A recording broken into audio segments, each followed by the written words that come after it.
વાગરાની હનુમાન ચોકડી ખાતે આવેલા ખુશ્બુ કોમ્પ્લેક્સમાં એક પરપ્રાંતીય શ્રમિકનું શંકાસ્પદ મોત થતાં સમગ્ર વિસ્તારમાં ચકચાર મચી ગઈ છે.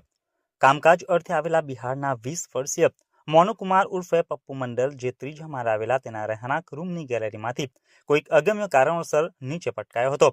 નીચે પટકાતા જ માથાના ભાગે તેને ગંભીર ઈજાઓ પહોંચતા તેનું ઘટના સ્થળે જ કમકમાટી ભર્યું મોત નીપજ્યું હતું. ઘટનાની જાણ થતાં જ વાગરા પોલીસ તાત્કાલિક ઘટના સ્થળ ઉપર પહોંચી ગઈ હતી અને મૃતદેહનો કબજો લઈ પોસ્ટમોર્ટમ સહિતની કાયદેસરની કાર્યવાહી હાથ ધરી હતી. જોકે આ ઘટનાને લઈને અનેક સવાલો ઊભા થયા છે. યુવક અચાનક ગેલેરીમાંથી કેવી રીતે નીચે પડ્યો? ઘટના સમયે ત્યાં કોણ હાજર હતું અને કોઈક પ્રકારનો ઝઘડો કે ધક્કામુક્કી થઈ હતી કે નહીં તે બાબતે હજુ સુધી સ્પષ્ટતા થઈ શકી નથી. ભૂતકાળમાં પરપ્રાંતીય શ્રમિકો વચ્ચેના આંતરિક વિવાદોમાં ગંભીર ગુનાઓ અને હત્યાના બનાવો સામે આવ્યા હોવાને કારણે આ ઘટનાને માત્ર અકસ્માત ગણીને બંધ કરી દેવા સામે સ્થાનિકોમાં ચિંતા વ્યક્ત કરવામાં આવી રહી છે.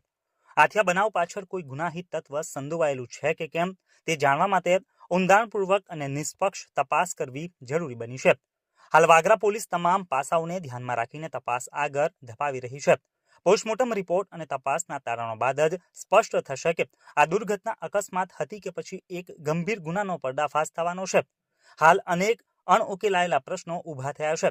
યુવકનું મોત અકસ્માત છે કે કોઈ પૂર્વ આયોજિત હત્યા છે કે પછી તેણે આત્મહત્યા કરી છે તે અંગે સ્પષ્ટતા ન થતા મામલો શંકાના ઘેરામાં આવ્યો છે.